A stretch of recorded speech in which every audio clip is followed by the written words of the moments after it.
Buenas a todos, hoy estamos con Martín Ayerbe del Movimiento de Liberación Nacional. Para mí es un placer volver a hablar con él, es muy querido también en este canal, ya ustedes lo saben, muchas veces me pide que vuelva a hablar con él, así que acá lo tenemos. Martín, muchísimas gracias.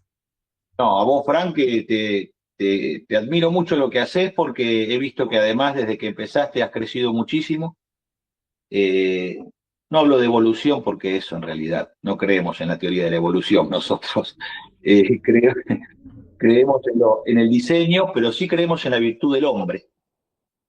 Como hijos de Dios que somos, sí creemos que el hombre, si practica la virtud en su hábito, mejora. Y vos lo estás haciendo en una muy buena manera de expresarse, respetuosa como sos vos, pero sin escaparle a los temas que a veces son complejos o escabrosos, y lo que estás haciendo sobre determinar a través de la política lo que es una doctrina de los argentinos en función del interés nacional y sobre eso ajustarse a la historia, bueno, es una tarea noble, porque eso hace que no estemos nosotros librados a las arbitrariedades personales que todos Mm. tenemos nuestro punto de vista, pero si queremos unir a los argentinos, unirlos significa dejar un poco de lado las arbitrariedades o eh, los acentos que uno hace sobre las cosas para algo que nos una en común.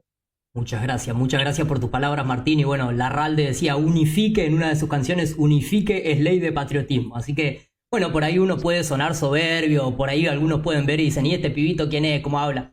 Yo intento hacer mi aporte, viste, desde mi lugar. Entiendo que algunos puedan tener ese prejuicio, pero también es un poco el modo de ser de las redes. Por ahí si yo hablo en un modo calmo o no de la manera vehemente con la que por ahí uno habla, eso no despierta la atención y no retiene audiencia. Entonces hay que entender también que lo hago adaptándome al modo de las redes. Te robo un segundito antes de seguir con el video para pedirte que le pongas me gusta a este video, no te cuesta nada, suscríbete al canal, compartí este video con una persona a la que creas que le puede interesar o compartilo en tus redes sociales, y si querés colaborar con el canal lo podés hacer a través de Mercado Pago o convirtiéndote en miembro del canal para acceder a contenido exclusivo. Los enlaces están en la descripción del video y en el comentario anclado. Ahora sí, muchas gracias. No te olvides de ponerle me gusta. Quiero empezar con el tema de esta semana, que fue el discurso de Javier Milei en el Congreso, que estaba todo brotado, que no dio ninguna propuesta, no hizo ninguna propuesta a futuro, sino que todo fue atacar a la oposición, repetir las mentiras de siempre. ¿Cómo viste ese discurso y cómo lo estás viendo en general al gobierno de Javier Milei y a él también? Está circunscrito a lo que él es y al único plan que tiene, que es dividir a los argentinos. Es facciosa la actitud que tiene, es una actitud facciosa que no corresponde a quien debería unir a los argentinos en la primer magistratura de la nación, y porque responde a intereses extranjeros, esto está claro, esto es evidente. Esto no es una cuestión de que uno esté de acuerdo o no de acuerdo con sus ideas, con su ideología, con la propuesta que tenga. Esto va más allá. Eh, Esto además tiene rango constitucional. ¿Cuál es la conducta que debe tener el presidente de la nación? ¿Cuál es la función que tiene? Y no cumple con ninguna, porque se subordina a poderes extranjeros. A lo que vos bien describís en tus videos, en la prédica que vos también estás realizando sobre lo que es la sinarquía internacional y su mando sobre los dirigentes argentinos que deberían responder al interés del pueblo argentino y en defensa de la patria, y no lo hacen. Es más de lo mismo lo que hizo, no es nuevo. Lo que hacía sentado en un panel de televisión lo hace en la función de presidente. Es más de lo mismo, no hay ninguna novedad en esto que ha ocurrido.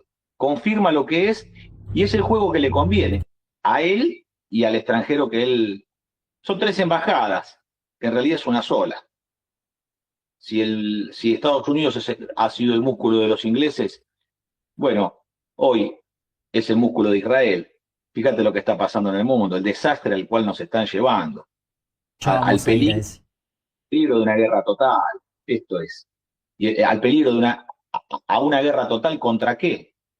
Ni siquiera están los preceptos heroicos, los impulsos hidalgos del amor por la patria, de la defensa de la fe, del honor, del combate en el campo de batalla. No, esto es una porquería este mundo. Esto es el exterminio dirigido por las élites internacionales. Esto es lo peor, es el peor momento en el cual se encuentra la humanidad en toda su historia.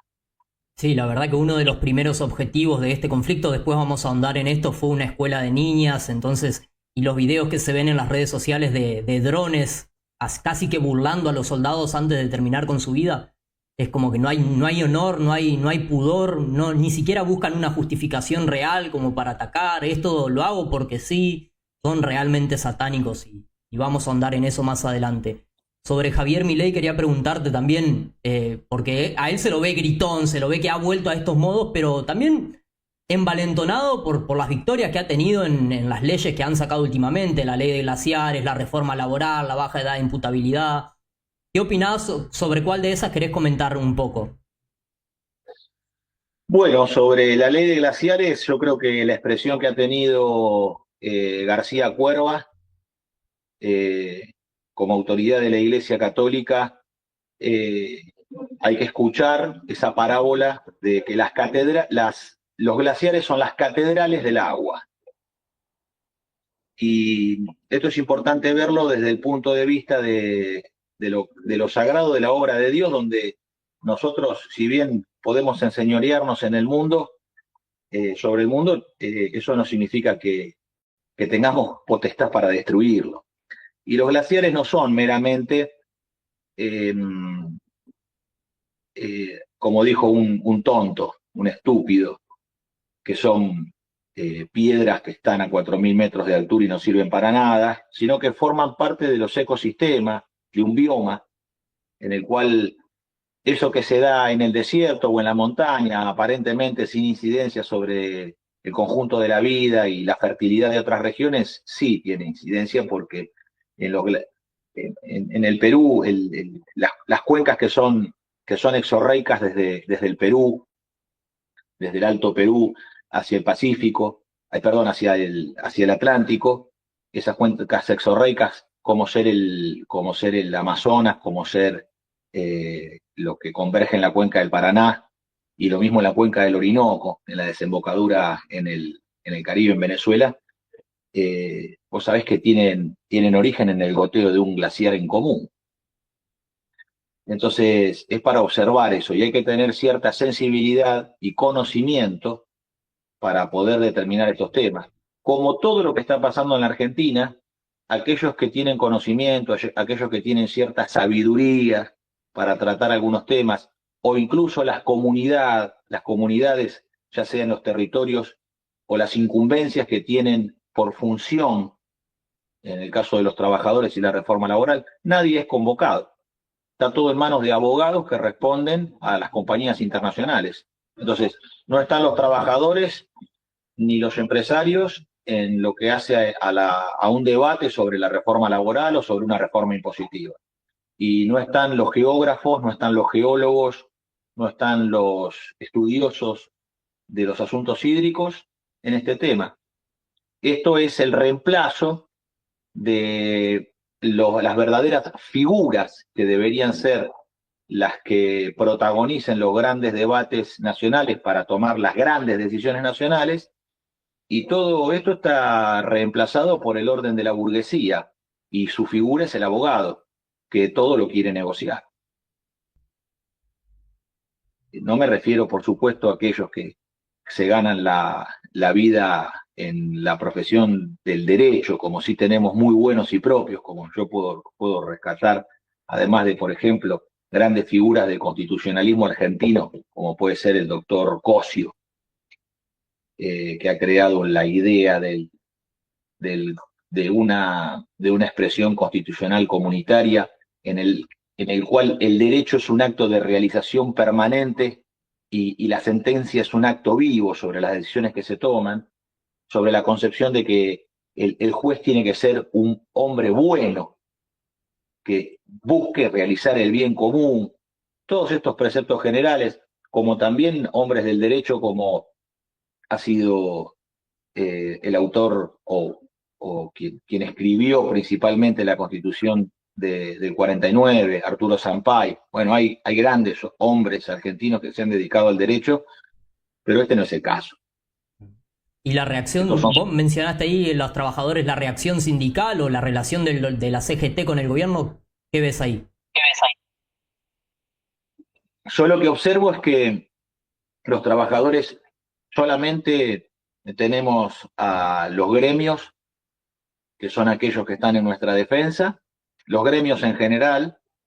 No toda la realidad de los gremios es la misma, no es lo mismo los trabajadores del Estado que los trabajadores del sector privado, donde los ataques, además de ser los ataques que puede ser esta reforma laboral viene a poner por escrito cosas que ya ocurren en la Argentina. Acá se están pagando indemnizaciones en cuotas hace muchos años. Acá no es que se va a empezar a pagar la indemnización en cuotas ahora. Se vienen pagando la indemnización en cuotas hace décadas. Hubo una reforma laboral anterior de la cual los que hoy se rasgan las vestiduras y no pelean, porque le dan quórum a Milei y hacen un espectáculo en diputados y en senadores, son todos es toda esta misma oligarquía partidaria que, que estuvo en la reforma laboral de Menem en la década del 90. No es la primera esta. La Banelco, vos no te acordás porque sos muy pibe, pero lo habrás leído. No lo viviste en carne propia, pero lo habrás estudiado. Entonces, me parece que la CGT se ha manifestado con paros y movilizaciones en el gobierno de Macri, lo mismo también hizo ha hecho en el gobierno de Milei, fue muy piadosa en el gobierno de Alberto Fernández de Kirchner, quizás para no, no acentuar la crisis. Y también hay que observar que, como lo han manifestado muchos gremialistas en público, pero también en las conversaciones que yo tengo con ellos, con los distintos gremios, está difícil movilizar y tomar medidas de fuerza porque la gente no quiere que le descuenten el día y este gobierno no perdona nada. Perdés el presentismo, perdés el día de trabajo, perdés todo. Y te ponen en la mira. No, y Entonces, la represión y la vigilancia es total, ¿viste? No, han demostrado no tener piedad ni siquiera con abuelos ni con nadie. con nadie. Entonces, hay que ser prudente frente a las críticas que se hacen con los gremios, porque es la única estructura de organización libre del pueblo que todavía en la Argentina mantiene un poder que ha sido reducido, por supuesto, pero esto está dado no más que por el ataque exterior que se realiza sobre el país con una desocupación inducida. Hoy tenemos cerca de 6 millones de desocupados en la Argentina. ¿Por qué crees que inducen esa desocupación? Para destruir la Argentina. Las potencias extranjeras buscan destruir la Argentina y la manera de matarla es matar el trabajo argentino, inundando el mercado interno con importaciones a precio dumping para destruir la producción nacional, copando el mercado interno de consumo argentino. Y quédate tranquilo que una vez que destruyan la producción nacional, el abastecimiento nacional de esos bienes y de esos servicios, lo van a reemplazar como lo están reemplazando por importaciones y luego van a recuperar los precios. En la década del 90 esto se vio muy bien con los supermercados extranjeros. Las cadenas de supermercados extranjeras, los hipermercados, los shopping, toda esta porquería, que en la década del 90 se le dio libre albedrío para copar el mercado interno, destruyó al comercio nacional, al almacén del barrio, a la proveeduría del barrio, y una vez destruyó a los mataderos municipales, porque se cerraron los mataderos municipales en nombre de la sanidad, de la higiene y de toda una cantidad de cuentos donde se sigue realizando la faena, pero en vez de realizarse la faena en el matadero municipal, está concentrada en las grandes cadenas que manejan la faena vacuna y la faena de especies aviares, donde esto ha sido para desorganizar a la Argentina. Nosotros teníamos, por ejemplo, en la provincia de Buenos Aires, en los 135 municipios había más de un matadero municipal. Hay municipios que llegan como el municipio de Lavalle, por ejemplo, en la margen sur de la bahía de San Borombón. Tenía 4 mataderos municipales. Y no es un municipio hiperpoblado, pero tenía 4 mataderos municipales. Todo eso se cerró, se destruyó, con el fin de entregarle el negocio a las multinacionales y a las grandes cadenas de distribución. Entonces, este daño que se provoca a diario, que fue destruyendo el trabajo, así como expresamos en el comercio, la industria automotriz en la década del 70 producía el 95% del valor en terminales nacionales y en pequeñas y medianas empresas nacionales. Esa cadena de valor que era argentina y que daba trabajo argentino, hoy la dieron vuelta. Pasamos de producir el 95% del valor nacional a importar el 80% del valor de sus automóviles del extranjero. Entonces, esa es la destrucción de las fuentes de trabajo, que además se obró destruyendo las empresas del Estado, el Estado empresario argentino. Entonces, ¿qué pasó cuando se privatizó YPF? Lo que primero cae son los proveedores. Eso no se vio, no se quiso ver. No son solamente los trabajadores de YPF que fueron despedidos. Se perdieron muchas más fuentes de trabajo por fuera de YPF. ¿Por qué? Porque YPF era el gran comprador de la industria nacional, de las pymes que estaban dentro de su ecosistema industrial. Claro, eso no se vio, porque lo que se ve es la magnitud de los despidos en YPF, la reducción de trabajadores dentro de YPF en la privatización de los 90.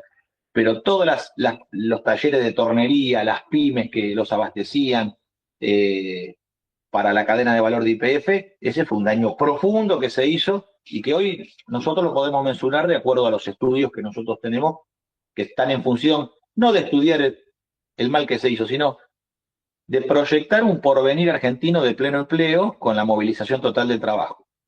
Cuando nosotros logremos constituir un gobierno nacional justicialista que gobierne la Argentina bajo el precepto de que gobernar es crear trabajo, alcancemos el pleno empleo en 4 años, lo vamos a hacer así. Por cada puesto de trabajo que nosotros creamos en una terminal, que significa una industria grande, que es la que absorbe todos los elementos, piezas y partes de una cadena de valor que se produce en diversas empresas, fundamentalmente pequeñas y medianas, y esa empresa terminal cumple con la función de terminar el producto que tiene bajo sí su propio diseño, ensamblar todo lo que viene de los proveedores y dar la garantía de calidad al final de la producción para su comercialización. Eso lo tiene que hacer la Comisión Nacional de Energía Atómica, el Astillero Río Santiago, la Dirección General de Fabricaciones Militares, el INVAP, Industrias Aeronáuticas Mecánicas del Estado, etc. Y todas las que haya que crear en medida que sea necesario.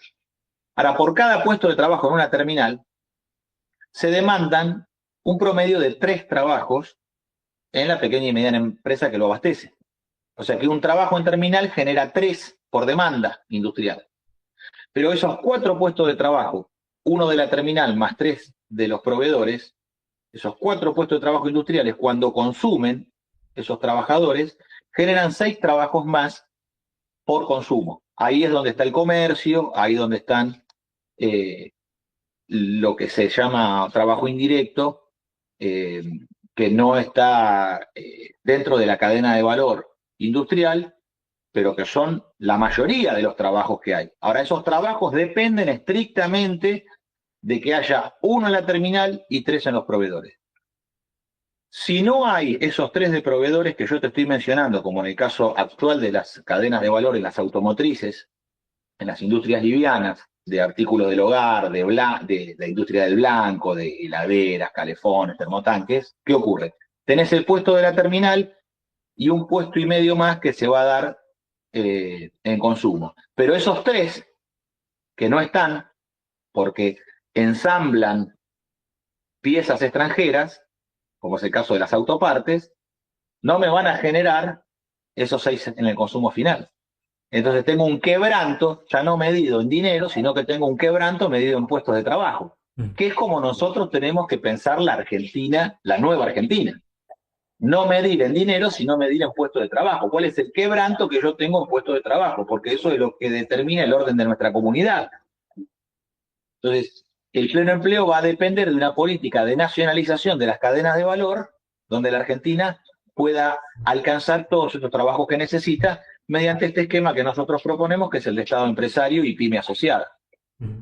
Vos mencionás la destrucción de los puestos de trabajo y la destrucción de la industria local en manos de las importaciones. Y este gobierno, particularmente Javier Milei, directamente ataca a empresarios particulares, a Paolo Roca, a Madanes. ¿Qué ves en esa pelea? Porque Milei en campaña misma decía, los que no puedan competir se van a fundir. Y lo decía con una cara de desquiciado, como siempre pone en las entrevistas. Bueno, lo decía como si fuera algo alegre, algo feliz. Bueno, eso es lo que lo impulsa, destruir la Argentina. Destruir la Argentina. Bajo preceptos de lo que es la matesis matemática de la economía, ¿no? Esta idea de convertir a la economía, alienar la economía, que como origen es el oikonomos, es el orden de la casa, y hay otro prefijo griego que es el oikeu, con W al final, que habla de la casa grande. Entonces podríamos decir la casa grande y la patria. La casa grande es la nación, la casa grande es la patria.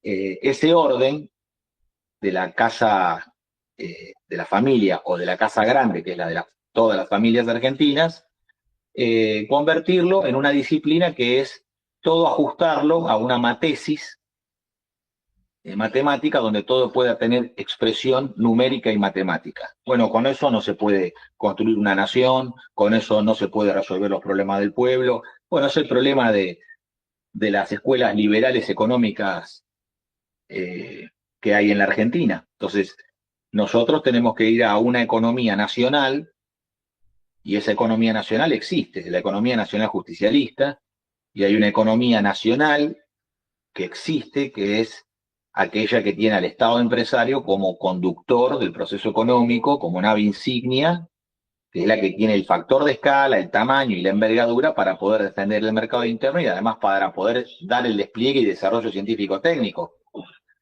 La pyme no puede desarrollar un plan nuclear argentino. La pyme puede participar del plan nuclear argentino, pero necesita de la Comisión Nacional de Energía Atómica que le dé órdenes de compra, que le transfiera tecnología, que la tenga trabajando dentro de un sistema de calidad que por sí misma la pyme no puede sostener, pero sí puede ser partícipe en un sistema de calidad total como el de la Comisión Nacional de Energía Atómica, que le transfiere ese sistema de calidad sin cobrárselo. ¿Cómo hace una pyme argentina para tener una certificación en la industria nuclear internacional?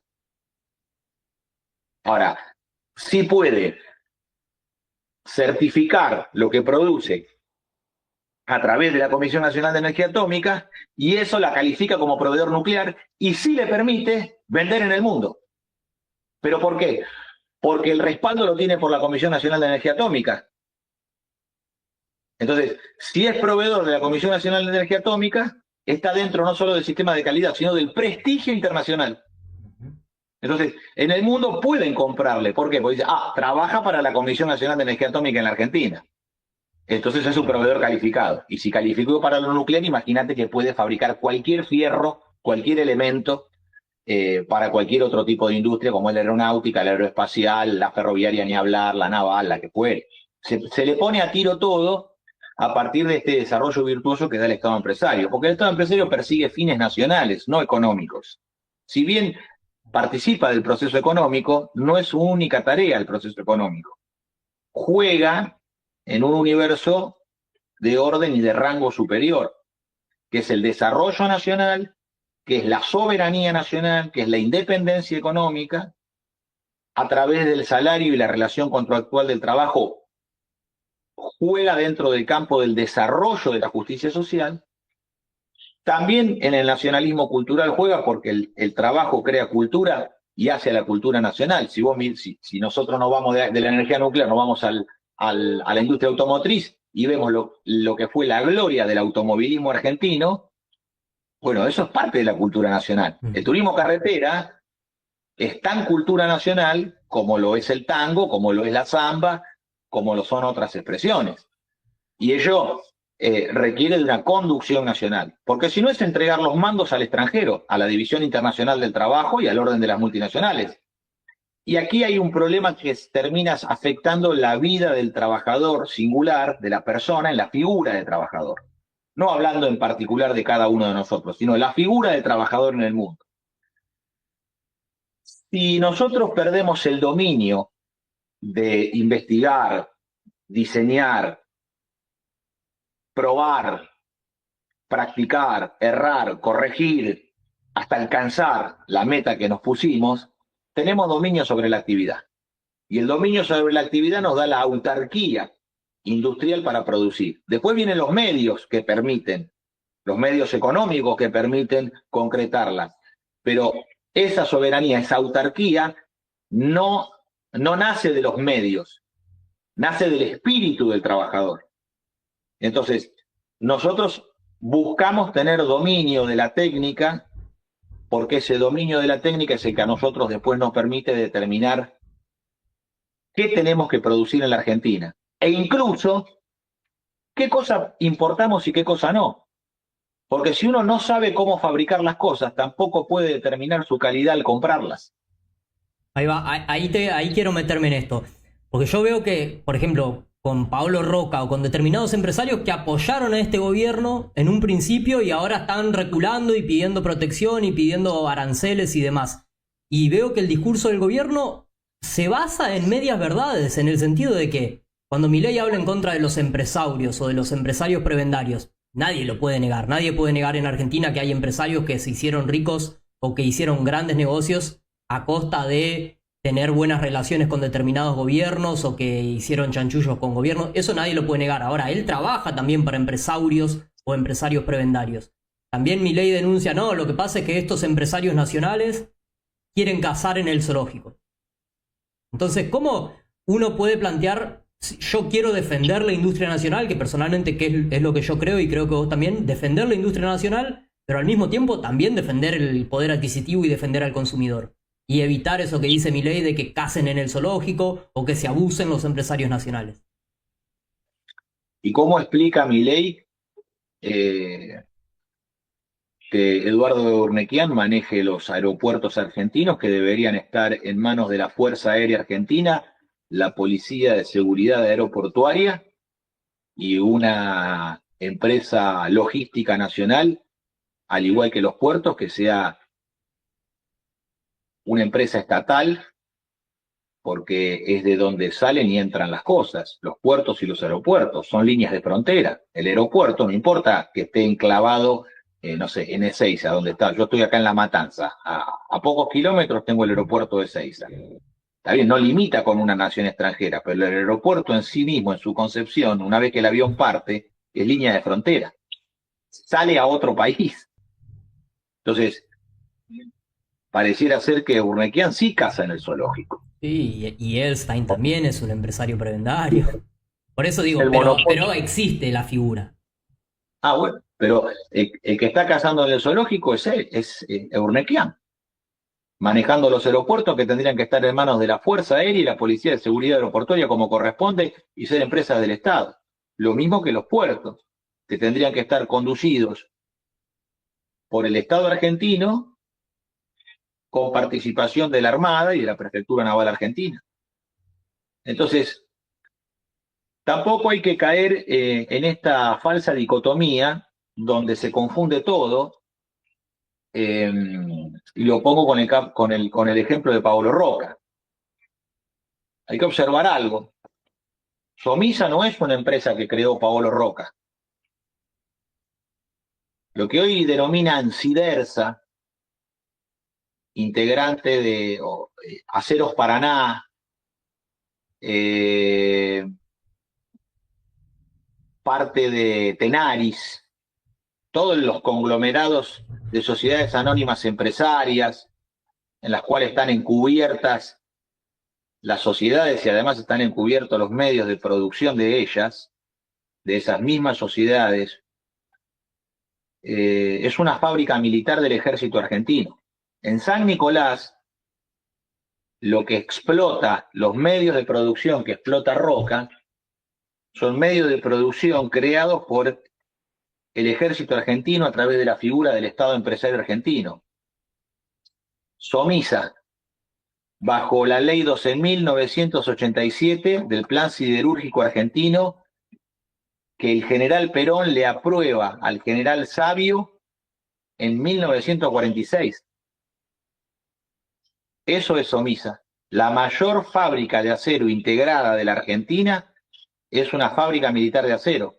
Lo mismo Altos Hornos Zapla, que a través de los testaferros de Roca, como esta Celi, la han desmantelado y han derretido los primeros altos hornos donde se hizo reducción de acero por primera vez en la historia del país, allá por el 11 de octubre de 1945. El 11 de octubre de 1945 estaba saliendo el chorro blanco de Arrabio del Alto Horno.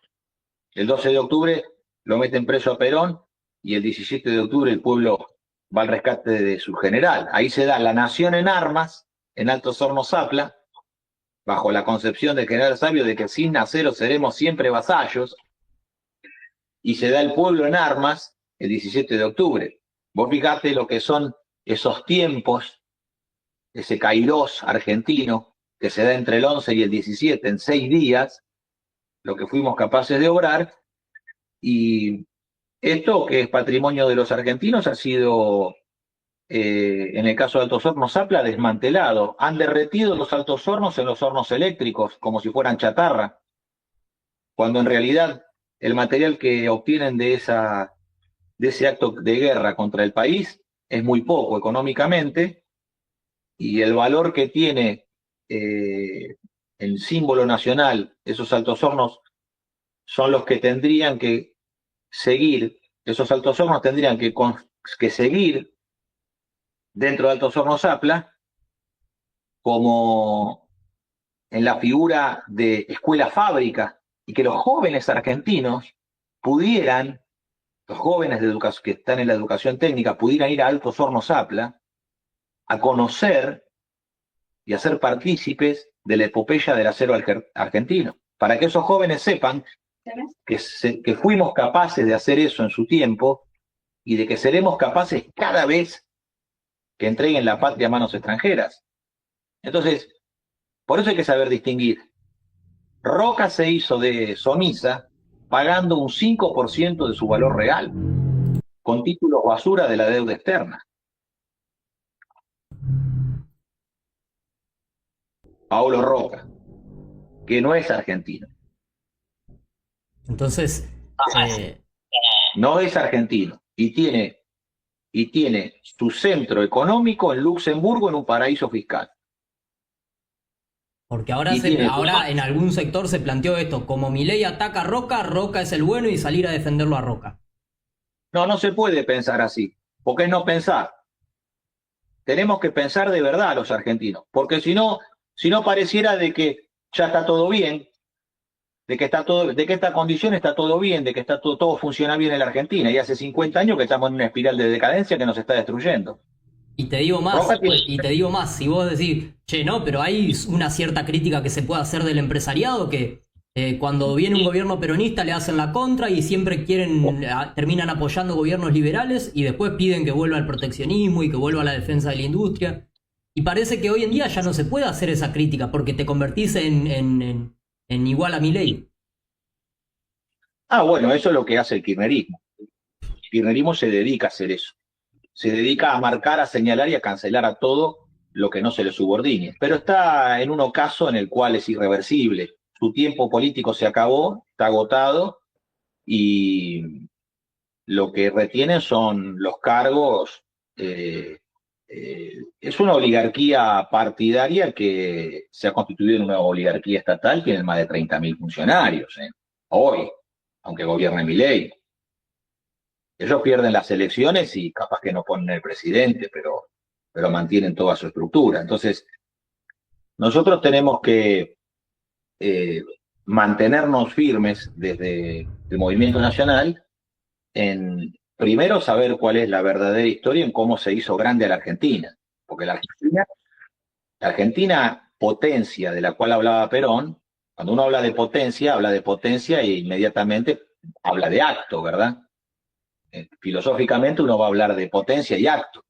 Bueno, esa Argentina potencia llegó al acto, llegó a la autarquía siderúrgica. Nosotros pudimos fabricar por nosotros mismos todos los aceros especiales, no solamente los aceros al carbono, sino todos los aceros especiales necesarios para todo el desarrollo siderúrgico y metalúrgico del país. Y Altos Hornos Zapla era un gran proveedor de aceros especiales. Somisa hacía laminados y perfiles, pero Altos Hornos Zapla en un momento se especializó en esto. Y esto no es menor, ¿por qué? Porque hoy la Argentina es importadora de acero inoxidable, hoy la Argentina es importadora de 8620, hoy la Argentina es importadora de 4140, hoy la Argentina es importadora de ¿qué? De todos los aceros, cromoníquel, molibdeno, las aleaciones que se usan para cosas complejas en la industria. Entonces dependemos del extranjero cuando nosotros ya habíamos alcanzado. Entonces la Argentina no avanzó con las privatizaciones. La Argentina retrocedió. Porque en manos de las multinacionales, como es el Grupo Techin, que no es argentino, son de origen italiano y su centro operativo lo tienen en Estados Unidos, porque se mudaron hace muchos años allá. Lo mismo que hizo Pescarmona, que mudó su centro operativo a Estados Unidos y quemó IMSA en Mendoza para rajarse, y ahora quedó en manos de los yanquis, IMSA. La realidad es que han crecido al calor de las contrataciones del Estado argentino y en vez de proteger el mercado interno y de abastecerlo de todo lo necesario, se han centrado en los negocios más lucrativos, que está bien, es un tema de ellos, pero yo no pongo en cuestión su afán de lucro. Lo que sí estoy diciendo es que esas fábricas militares de acero han sido fundadas por el ejército argentino y nosotros tenemos que ir a una refundación radical del movimiento nacional, a una refundación radical de la Argentina y a darle el protagonismo al ejército argentino que tuvo en la industria nacional, siendo parte del plan siderúrgico argentino, porque es especial misión del ejército argentino el desarrollo del plan siderúrgico argentino que hoy necesitamos llevar a cabo, que es crear las nuevas fábricas militares de acero. Una en Ipazán, en Sierra O sea, Grande. ya no lo haría Roca. ¿Cuántos años hace que tiene las instalaciones del ejército argentino en sus manos? ¿Qué cosa nueva ha creado? Bueno, se plantea eso también. El empresariado nacional, la burguesía nacional, ¿cuánto ha apostado por el desarrollo? Vos ponés en duda eso. O sea, vos decís, ya no.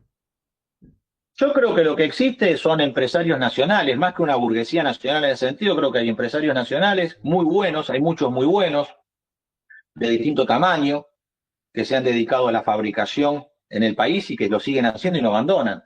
Yo, por ejemplo, mañana voy a ir a la fábrica de sopletes Rebrón. Es una marca legendaria del país. 80 años fabricando sopletes de bronce, sopletes de oxicorte, de oxiacetileno. Hoy no pueden venderle un soplete a nadie. Entonces los liquidan con importaciones a precio dumping desde China, de Estados Unidos, de cualquier parte del mundo. Entonces, sí hay empresas nacionales que siguen resistiendo los embates de la política y siguen produciendo a pesar de todas las dificultades que hay. Ha habido, hay y habrá muchos buenos empresarios nacionales. Pero aquí estamos hablando de grandes medios de producción, como es la industria siderúrgica, en donde es evidente que el desarrollo siderúrgico argentino, el más alto nivel, no lo alcanzamos mediante la iniciativa privada, sino a través del ejército argentino. Por eso hay que fundar una siderurgia en Sierra Grande, al lado de la mina de hierro. Y habría que crear otra siderurgia bajo custodia del regimiento de Rospentec, donde están los más bravos soldados argentinos en la Patagonia, al sur del Turbio, y allí en Río Turbio, donde está el yacimiento carbonífero, ahí tenemos el combustible. Entonces, una línea logística que una el puerto de Punta Colorada, de Sierra Grande y Pasam, con buques que transporten el mineral de hierro hacia el puerto de Punta Loyola, en Santa Cruz, y que del puerto de Punta Loyola vaya el carbón, permite una doble circulación donde iríamos con carga de acero y con carga de hierro y volveríamos con carga de hierro. Y sacaríamos de ambos puertos acero para todo el país, e incluso para exportar. Pero hay que ir hacia un plan siderúrgico, que significa pasar de la idea y de la potencia al acto en una realización donde la Argentina pueda duplicar la actual producción de acero, que está en el orden de las 5 millones de toneladas, y poder pasar a 10 millones de toneladas que permita acero barato y abundante. Porque ese acero barato y abundante se va a dar en la cantidad, casi la cantidad es importante. Acá la producción en escala es importante porque eso haría que todos los talleres nacionales, conducidos por empresarios nacionales, puedan tener el insumo base de su producción a un precio barato y un abastecimiento abundante con el cual no solamente puedan tener una mejor rentabilidad e incluso una mejora en el pago de los sueldos de los trabajadores, de los torneros, de los soldadores, de los ajustadores, de los pedreros, de los matriceros, sino una autarquía industrial que no es solamente economía, sino que es todo lo que yo necesito para el desarrollo en la alta complejidad, fabricar cosas cada vez de mayor complejidad, lo pueda tener sostenido, que tenga una cadena de abastecimiento que me la garantiza la nación argentina. Esto va más allá de las cuentas de la economía. Esto va en un orden superior que es el orden del dominio. Bien. Hoy mencionaste también, además de esto de cuestionar al oficialismo, mencionaste al kirchnerismo. Y hace poco tiempo hubo una reunión que causó mucha polémica, que fue la de Cristina Kirchner con Miguel Ángel Pichetto. Y Pichetto ese mismo día hizo un acto, fue pura coincidencia, pero ese mismo día hizo un acto y dijo: yo le planteé a Cristina hacer la unidad del peronismo con el Centro Nacional. No sé a quiénes se refiere, quizá Larreta, quizá este peronismo republicano, federal. ¿Qué pensás de esa propuesta de peronismo con el Centro Nacional? Y Pichetto habló, tengo acá la frase textual, de construir el triunfo del peronismo y del Centro Nacional. Bueno, no sé qué habrán hablado en esa reunión. Desconozco cuáles son los términos de conversación de esa reunión. No se sabe. No, No se sabe. sobre esta propuesta, digo, de Pichetto. Mirá, no sé, Pichetto fue el impulsor de todas las iniciativas del kirchnerismo en las cámaras. ¿No? Sí, yo qué sé. Después, bueno, fue el candidato a vicepresidente de Macri. Bueno, no le fue bien, evidentemente. Y lo que sí está claro es que el movimiento nacional, el mayor volumen en el movimiento nacional lo tiene el nacionaljusticialismo, el peronismo. Pero los conservadores populares son nuestros hermanos mayores. Son nuestros hermanos mayores, eso está claro. Y el peronismo siempre, los tres gobiernos del general Perón, siempre fue en unión con los conservadores. Eso está claro. Lo que pasa es que está todo desdibujado en este momento. Los conservadores, llamados gansos en Mendoza, han terminado junto a los radicales. Claro, ¿dónde estaría ese sector hoy, digo? Cuando habla de centro, ¿quién es centro? ¿Larreta? Bueno, no, es todo muy confuso ahora. Lo que sí está claro para nuestra concepción es que lo que hay que enfrentar es al liberalismo en general. Al liberalismo expresado en Milei y Macri y al liberalismo expresado en el kirchnerismo, que es un liberalismo. Entonces, El kirchnerismo es liberalismo. Y si te sí, si claro. te pido nombres, ¿a quién considerás liberales dentro del kirchnerismo? Es que es general. Todos los que Es reivindican la década ganada son liberales. de carácter general la definición. Después, bueno, va a haber quien dice, bueno, yo no tanto, yo en realidad no estoy a favor de esto, pero estoy acá porque acompaño. Bueno, que cada uno se explique como tenga que explicarse. Nosotros lo que podemos hablar es en carácter general. Y en carácter general en los conceptos generales que son lo necesarios para poder pensar. Es lo que hablábamos hace un rato con respecto al acero y a Techín y demás.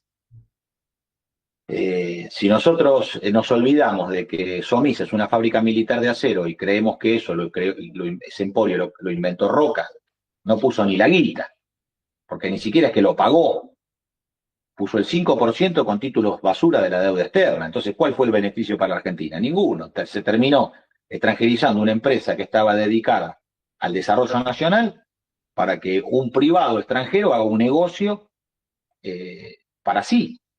Entonces, bueno, si él pone el capital, que haga, bienvenido sea. Lo que no corresponde, por eso yo no estoy haciendo mención a Sindar. A Sindar es capital privado. Más allá de que haya recibido favores en algunos gobiernos y demás, eso es otro tema. Pero a Sindar es empresa de capitales privados, la familia Acevedo, que construyó su propio emporio. Es una pena que lo hayan entregado a ArcelorMittal, que son los ingleses. Eso también es una verdadera pena. Que el capital británico penetre en las actividades nacionales. Pero eso es harina de otro costal. Por eso señalo en este sentido lo de Roca, porque eso es una fábrica militar de acero. No, eso es el Estado empresario argentino que se privatizó. Es una actividad fundada por el ejército. Vos decís que son liberales los kirchneristas porque no cuestionan eso, no cuestionan ese orden. Dicen hay que beneficiar a Roca, pero no ir más allá del cuestionamiento. No han creado una sola empresa siderúrgica en el país, no han reabierto un ramal ferroviario, no han puesto en marcha los talleres de producción de material ferroviario, no han construido buques argentinos para que tengamos una marina mercante. No hay actividad nacional, no hay actividad nacional. Entonces, están bajo el régimen de la División Internacional del Trabajo, lo aceptan como algo inevitable, aceptan que el mundo es así y que hay que administrar el mundo tal cual está dado. Entonces, lo que nosotros pensamos desde la concepción nacional es, la Argentina tiene que por sí misma valerse desde su propia fuerza, desde sus propios trabajadores y desde su propio dominio de aquellas actividades que son determinantes en la vida nacional. No es que hay que ocuparse de todas las cosas, hay que ocuparse de aquellas cosas que son estratégicas. Entonces, el Estado empresario no está atrás de la última moda, a ver cuál es el nuevo modelo de campera, cuál es el nuevo modelo de zapatilla, cuál es el último juguete, no, el Estado empresario que se dedica a lo permanente, a aquello que permite que todo lo demás exista, incluso las novedades. Pero no va a haber industria de las novedades nacionales si no hay una industria de lo permanente en lo nacional. Entonces somos importadores de todo. Y nos venden ellos lo que ellos quieren. Entonces no existe la producción nacional de aquello que... Vos imaginate, si nosotros por ejemplo, por poner un ejemplo, algo pequeño, ¿no? Si nosotros sobre una serie que tuvo mucho éxito en la Argentina, que eran los simuladores, ¿no? Tuvo éxito. Hace al gusto argentino, ¿verdad? Bueno, ¿dónde está la industria del juguete que fabrica los muñecos de los simuladores? ¿Dónde están las remeras? ¿Dónde están la industria indumentaria y textil que va atrás de eso? No, vos acá tenés el mundo de Marvel, que te vende al hombre araña, después te vende el muñeco del hombre araña, te vende la remera del hombre araña. Entonces, claro, hoy parece difícil de imaginar por cómo estamos, pero nosotros no dejamos de sentir que podemos los argentinos por nosotros alcanzar una autarquía industrial que es la que sustenta esa autodeterminación cultural que es propia de nosotros. Porque hay cosas que los argentinos nos admiramos de nosotros mismos. ¿Cómo puede ser que YPF importe pelotas del extranjero para venderle a los argentinos cuando ganamos el Mundial y están vendiendo una pelota que está fabricada, no sé, en Malasia o en la China? No, hermano, vos tenés que cerrar las importaciones de pelota y permitir que la industria de la pelota en la Argentina, mirá qué pequeña cosa estamos hablando, pero qué Pero tan acá importante. vendría un libertario y te lo planteo así a lo bruto porque para que lo respondas también a ellos. Te dicen, sí, pero esa pelota vale, la compro a 5.000 pesos y si la producen acá con los impuestos y todo, te sale 30.000 pesos. Y te dicen, ¿por qué querés castigar al consumidor? Hablan en estos términos los libertarios. Castigar al consumidor para beneficiar a un empresario que caza en el zoológico. No, no se puede medir solamente en el precio que tienen las cosas final, porque cuando vos tenés una economía de escala como la de la India, como la de la China, donde estamos hablando de cuántas ciudades en China tienen 47 millones de habitantes como la Argentina. Varias. Decenas, ¿no? Sobre 1.500 millones de habitantes, 1.500 millones de chinos, ¿cuántas ciudades de 50 millones debe haber en China? Unas Mm. cuantas, ¿verdad? Entonces, una sola ciudad en China puede destruir el mercado interno argentino.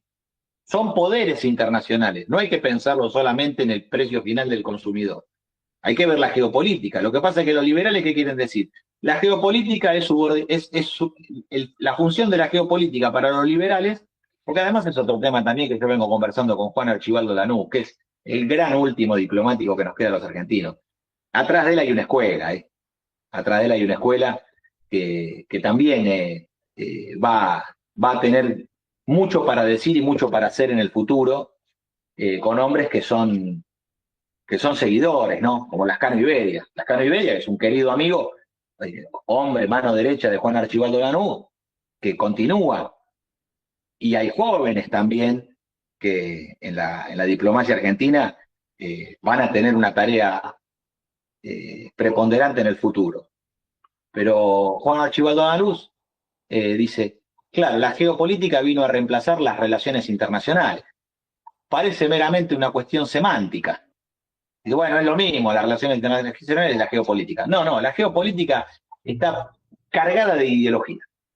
La geopolítica es un arte cargado de ideología porque es un invento norteamericano e inglés para reemplazar las relaciones internacionales que tienen como base la nación.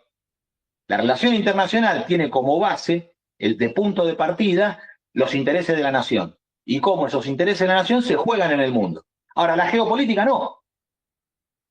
No hay centro, sino que es el mundo en general. Esto que no es ninguna cuestión semántica, sino que es profunda, en la Argentina es casi imposible de conversar. Yo tengo pocas oportunidades. No es para elogiarte a vos, Frank, que vos ya sabés que te aprecio y no hace falta, porque no es que lo diga en público, sino que te lo manifiesto en privado.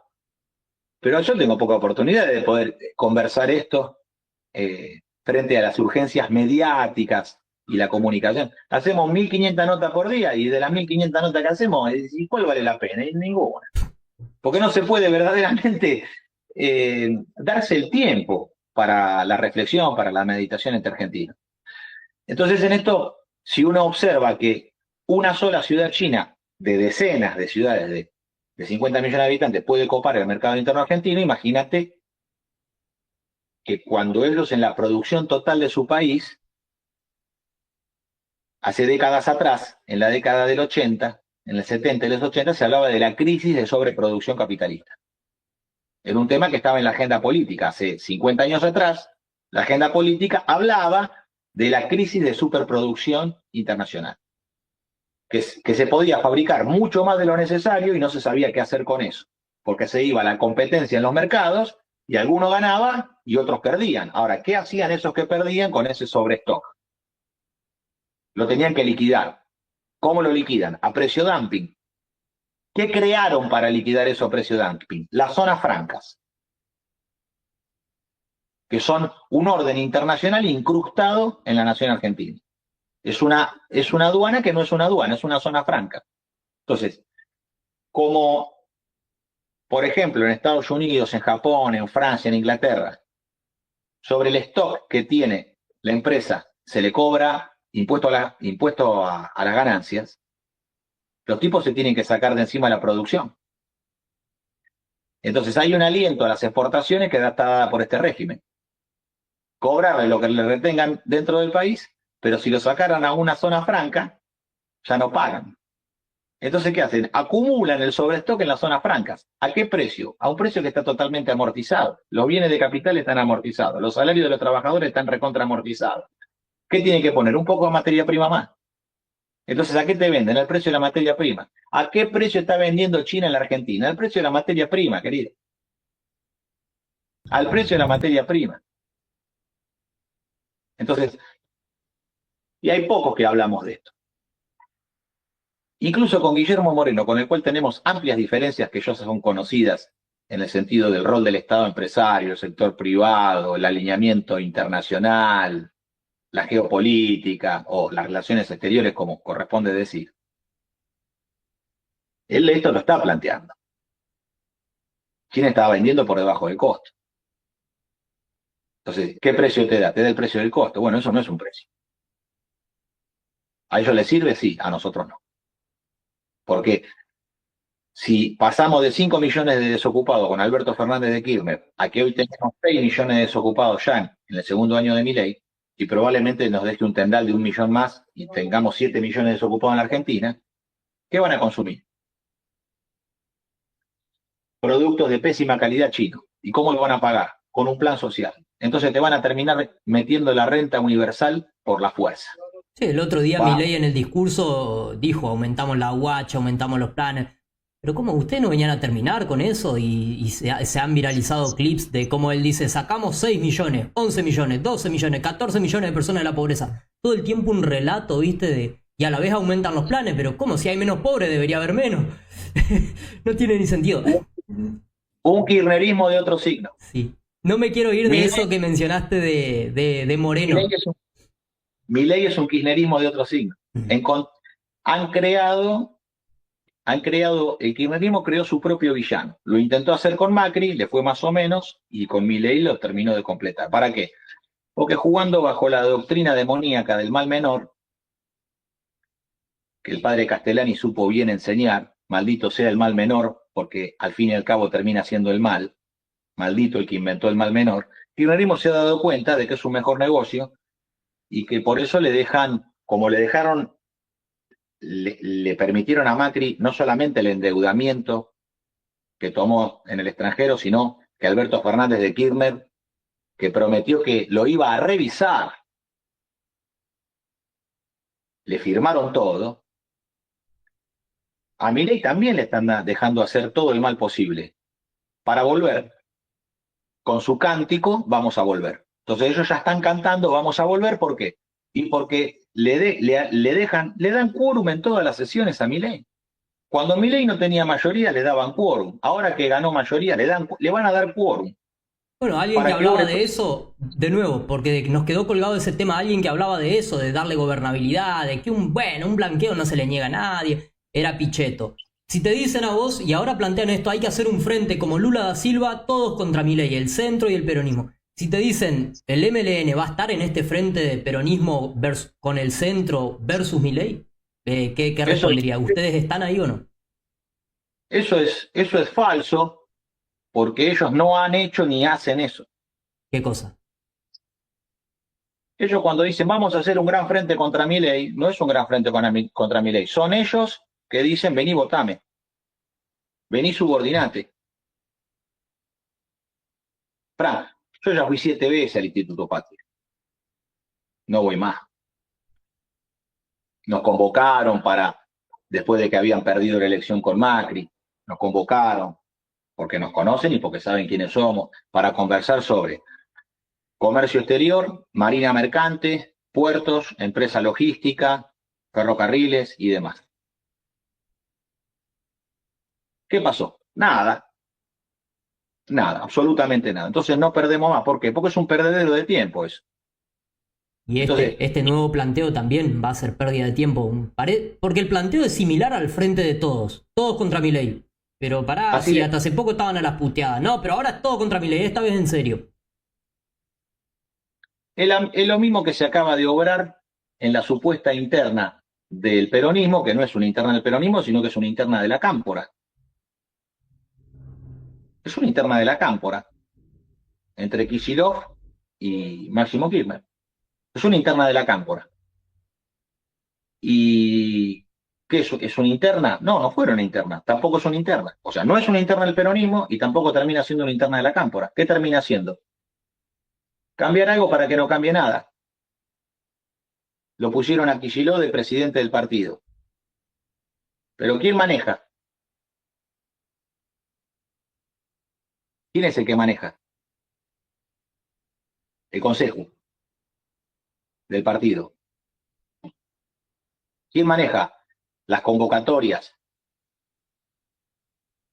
La guita y las listas. ¿Quién tiene el apoderado? Máximo Kirchner. Entonces ha cambiado algo para que no cambie nada. Mm. No hubo interna, no es una interna del peronismo, tampoco es una interna de la Cámpora. ¿Qué es? Es una negociación interior de la Cámpora que la hacen pública.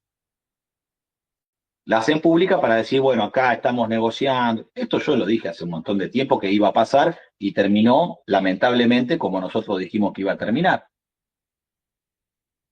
Van a simular de que van a convocar a todos y que va a haber y que después al final van a decir, bueno, hemos renunciado a las apetencias personales en pos de la unidad, entonces vamos todos juntos. Es vieja y conocida, hace 30 años que hacen.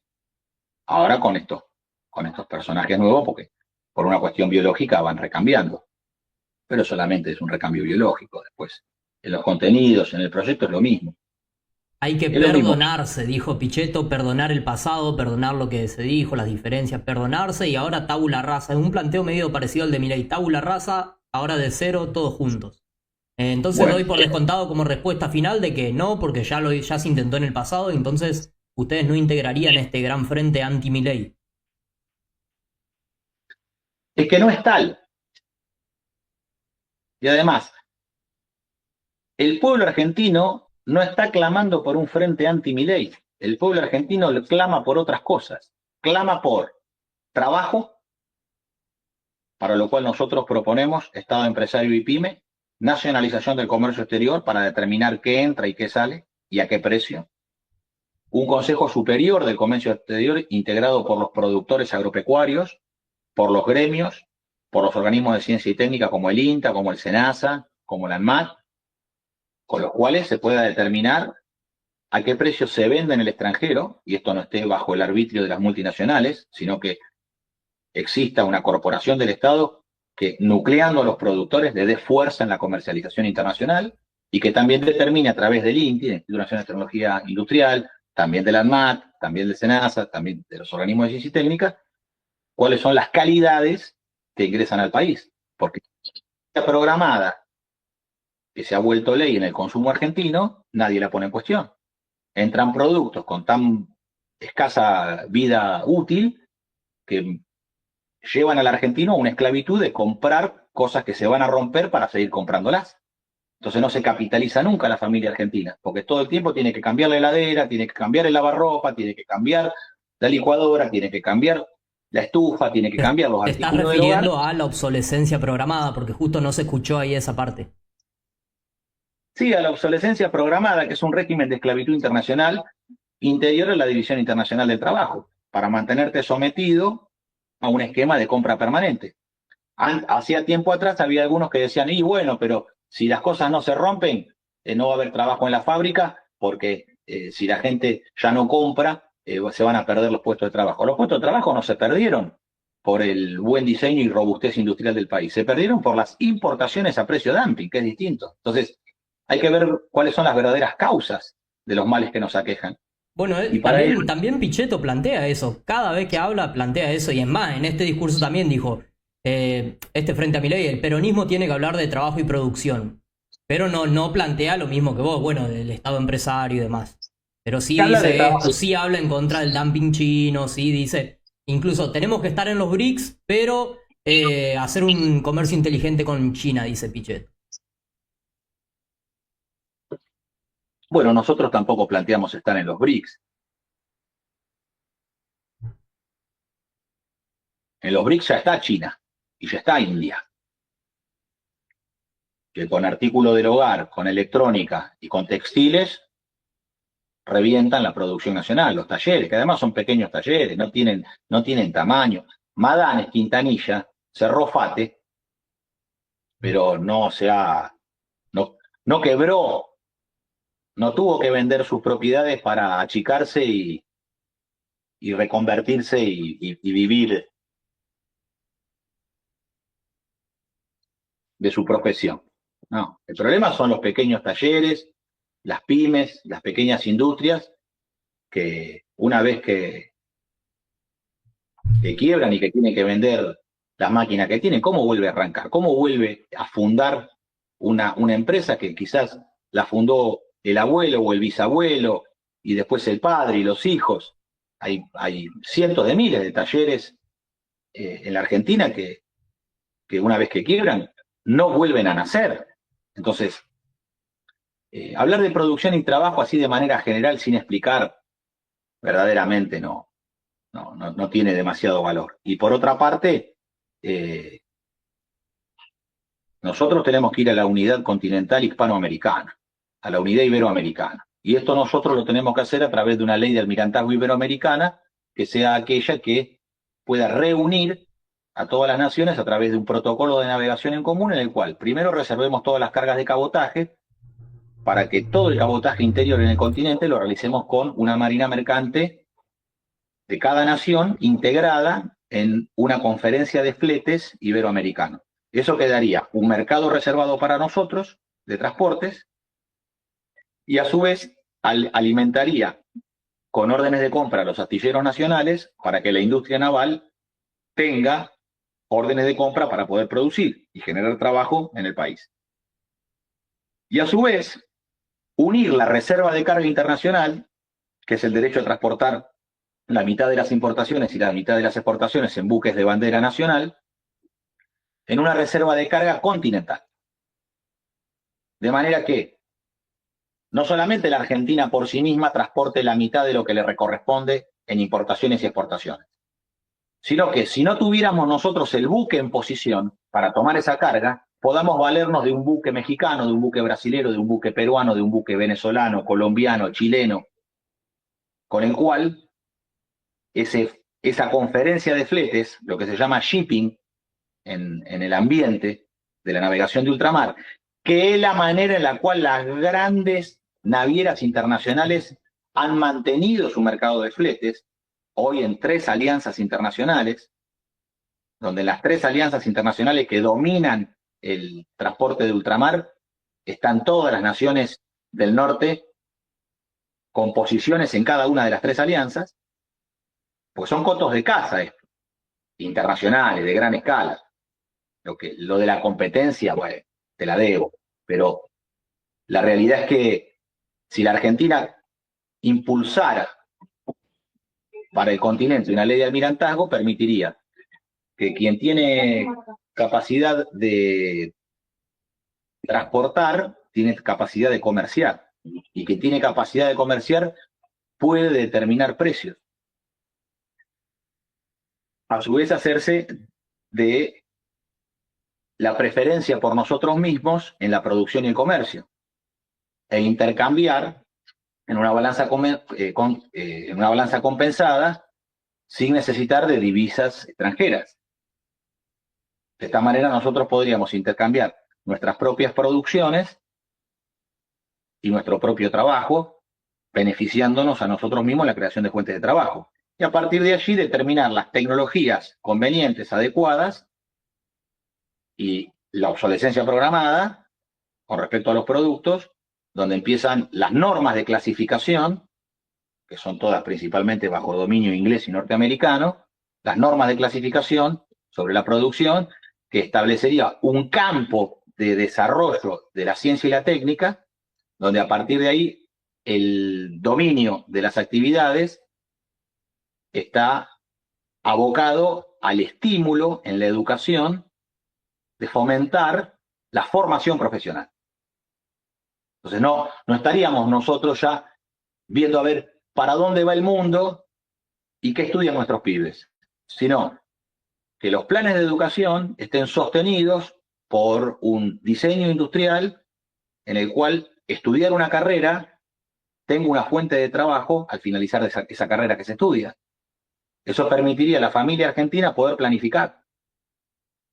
Entonces, no viviríamos bajo el temor y el temblor de que los pibes eligen una carrera y no sabemos qué va a ser de ellos, sino de que los pibes eligen una carrera, pero hay un respaldo nacional a través de una política nacional y una política continental que tiene un rumbo y que eso permite que la familia, cuando realiza el esfuerzo de sostener los estudios de los hijos, pueda tener al final de ello un resultado. Vos hablás de unidad hispanoamericana y Milei, todo el tiempo vuelvo a él porque fue interesante algunas cosas que dijo, y dijo así en inglés, Make the Americas Great Again, desde Alaska hasta Tierra del Fuego. Eso lo plantea Milei en una alianza o en una sumisión incluso a los Estados Unidos. Y desde el peronismo, hoy lo mencionaste a Moreno, dice, no, Perón era América para los americanos, y para sacar a los chinos que hacen dumping en Argentina, tenemos que hacerlo también de la mano de los Estados Unidos y de paso también a los ingleses de las Malvinas. Entonces, de un lado y del otro, con distintos argumentos, se plantean esta alianza panamericana en general, con los Estados Unidos también. Vos no coincidís con eso por lo que veo, digamos, vos decís hispanoamericana y no con los Estados Unidos. No coincidimos para nada y va totalmente en un sentido distinto, en el disenso. Porque pensar desde la meta política del disenso no es meramente oponerse a cosas, sino es plantear otro camino, no los caminos que nos ofrecen desde afuera.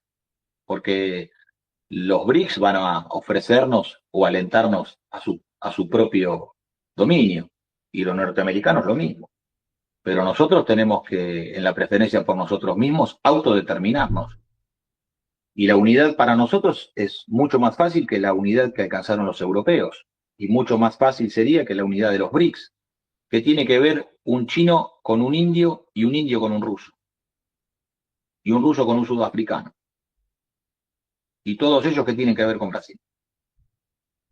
Es una alianza del comercio, de bloques, constituye como un bloque en el comercio, pero que verdaderamente no tiene ningún fruto en la cultura. Y tampoco tiene ningún fruto en la fe. Ahora, pero imagínate para nosotros, como iberoamericanos, que compartimos una misma fe, que compartimos un mismo lenguaje, un idioma en común, y que culturalmente también compartimos. La guitarra es un instrumento de conversación y unidad continental. La guitarra criolla o la guitarra española es un instrumento de conversación y de unidad continental. Eso no se da en el bloque de los BRICS. No, en eso coinciden. Milei hablaba en contra de los BRICS y también Moreno dice que no. Ahora, ellos hablan de panamericanismo de la doctrina Monroe. No, la doctrina Monroe es la doctrina de América para los norteamericanos. Bien leída es América para los norteamericanos. Después de eso vino el Big Stick. El que no se alinea le meten un garrotazo. No nos olvidemos que el primer atentado de el autoatentado o de falsa bandera contra el buque Maine en la guerra hispano-estadounidense.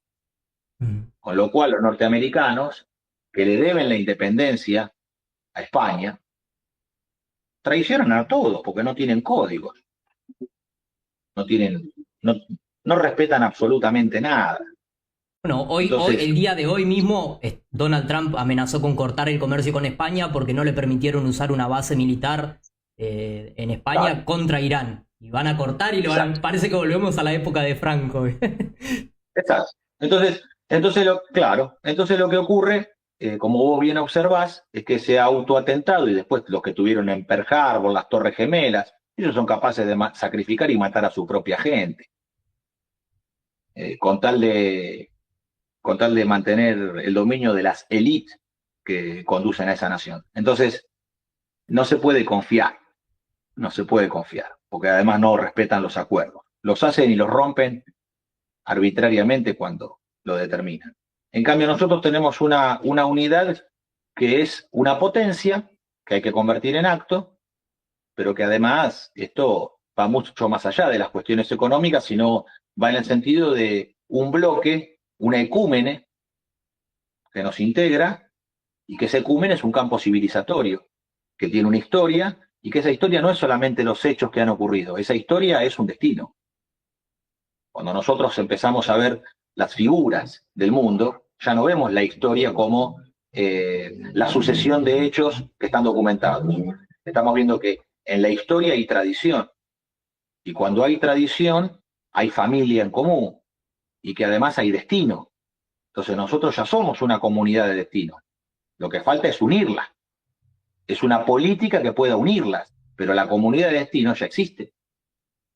Entonces, no tenemos que exacerbar las divisiones interiores que nosotros tenemos, sino tratar de alentar una confluencia entre los sectores nacionales de todo el continente.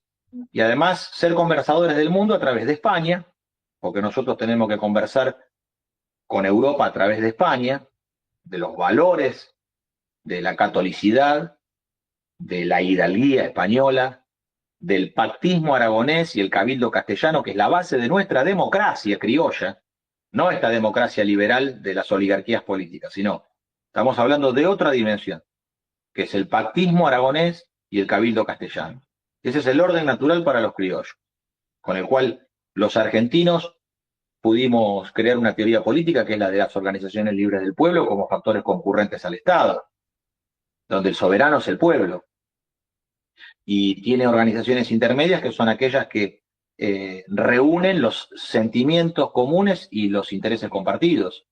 Entonces, si el soberano es el pueblo, y desde allí, siendo el pueblo el soberano, hay intereses compartidos, hay sentimientos en común, y que el pueblo se expresa no a través de su propia individualidad, de su forma atomizada del individuo, sino que no se suma tampoco a partir de sus partes, sino de manera total, operándose a través de las organizaciones libres intermedias. Y estas resumen la amalgama de sentimientos compartidos e intereses en común mediante criterios o condiciones espaciales como son la junta vecinal, el club de barrio, la sociedad de fomento, que está circunscrita en un territorio, que es por proximidad, y su fuerza aglutinante es la solidaridad. Pero también, además de ello, además de la comuna y sus instituciones comunitarias, existe la función que se expresa muy claramente en el gremio. Los tan denostados sindicatos, los tan denostados gremios, hay que defenderlos a muertes porque son las instituciones naturales del pueblo. ¿Se puede cuestionar a algún dirigente? Bueno, puede ser, pero no se puede destruir la polis por tener un mal gobierno. Entonces allí es donde nosotros vemos que en la función, que está determinada por la labor, que esta agrupa el gremio, allí está el oficio, la especialidad. Eso es motivo de unidad de los hombres por incumbencias, por intereses en común, por regulación de los parámetros en el ejercicio de un arte y la defensa de los intereses existenciales de los trabajadores. Juntas vecinales, clubes culturales, sociales, deportivos y gremios. Ahora, este campo superior tiene un único origen, que es la familia. Y la familia es la unión sexual del varón y la mujer, en matrimonio. Allí, en ese orden de armonía sin coacción, producto del amor y el cuidado, se edifica la comunidad, que es lo último que nos está quedando a los argentinos, la familia. Por eso hay un ataque tan fuerte sobre el hombre argentino, sobre el varón argentino, a su fuente de trabajo y a su dominio, y a la familia en general. Y también hay un ataque a la mujer argentina enfrentándola con el varón.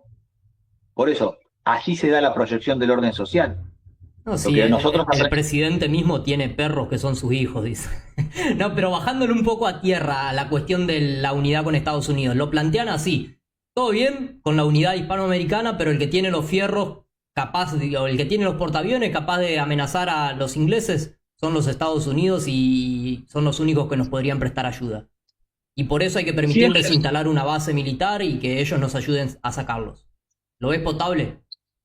siempre los tuvieron los portaaviones los Estados Unidos, la fuerza militar siempre la tuvo Estados Unidos, y después de la Segunda Guerra Mundial en Yalta, siempre Estados Unidos tuvo el poder bélico que detenta hasta el día de hoy. Sin embargo, el general Perón se opuso a la política de Norteamérica para los norteamericanos, se opuso a la política del Big Stick, se opuso incluso a la política de buena vecindad, donde Perón decía, esta política de buena vecindad, ellos quieren que nosotros seamos los buenos y ellos solamente ser los vecinos. Y también Perón se opuso en su último gobierno, a través de la figura del doctor Jambi, a la conferencia de poblamiento, donde los Estados Unidos querían tener dominio sobre el control de la natalidad en la Argentina. Para lo cual el nacionaljusticialismo, conducido por el general Perón, a través de la figura del doctor Jambi, en la conferencia de poblamiento, una que se hizo en Centroamérica y otro que se hizo en no recuerdo, creo que es en Budapest. La que sabe bien de esto es Romina Cortaberría, que es la que tiene claro este tema y da para un capítulo especial lo que fue la posición argentina, donde la Argentina le presentó más de 65 enmiendas a lo que los yanquis venían a plantear, y logró unir a todo el tercer mundo y a toda la tercera posición, la Argentina, solamente siendo Argentina. Desde su propio ser logró unificar políticamente a la tercera posición del tercer mundo. Y en ese contexto internacional es primero la Argentina planteando la inmunidad soberana de los estados, llevándola al plano de la planificación, determinando que solo los estados nacionales pueden ser aquellos que determinen su propia política de poblamiento sin subordinarla a ningún organismo supranacional. Y después de eso, Kissinger saca su informe 200. Después de la posición argentina, Kissinger escribe el informe 200. Pero bueno, esto es un capítulo que lo tenés que hablar con Cortaberría, que es la que lo maneja bien, pero en esta idea yo quería completarla con que en la base de la familia se da una armonía sin coacción hecha de sentimientos e intereses en común, porque ese instinto social, ese son político, dirían los griegos, es continuidad proyectada del instinto sexual por adaptación hereditaria. Hereditaria, pero también adaptada al grupo social. Y allí es donde se forja la noción de autoridad y se imprime el sello de la figura de esa autoridad. Los chicos en casa se las mandan todas y colaboran poco. Pero cuando cualquiera de nuestros chicos va a casa de un amigo, nos encontramos con que la madre o el padre nos dicen, qué bien que se portó tu hijo, qué bien que se portó tu nieto, qué bárbaro, colabora en todo, levanta la mesa y lava los platos. Y vos decís, pero... Ahora, eso pasa en todas las familias. ¿Por qué? Porque quizás el propio no lo haga en su propia casa. Pero cuando sale a la comunidad, cuando en el encuentro con otras familias, la noción de autoridad la tiene adquirida. Entonces, frente a otro adulto, frente a otro padre, frente a otra madre, frente a otra abuela, lo que sucede es que la noción de autoridad inculcada es la que hace a la convivencia comunitaria. Estos son los valores fundantes de lo que es la comunidad organizada para los argentinos. Estos son los fundamentos naturales de la comunidad organizada. Esto no es una idea, esto no es una ideología lo que yo estoy planteando. Esto es el orden natural que en la Argentina supo tener un ius naturalismo, un derecho natural argentino y un derecho consuetudinario. Porque nosotros no contraponemos las cosas. Nosotros tenemos un derecho natural que reconocemos, pero también bajo el pactismo aragonés y el cabildo castellano hemos heredado de España el derecho consuetudinario del pactismo. Eso fue en su momento Juan Manuel de Rosas. Y eso fue también en algún momento Irigoyen. También lo fue el general Roca y también lo fue el general Perón, que son las figuras más importantes que nosotros tenemos. Todas tienen su leyenda negra. Perón tiene una leyenda negra, Irigoyen tiene una leyenda negra, Roca tiene una leyenda negra, Rosas tiene una leyenda roja.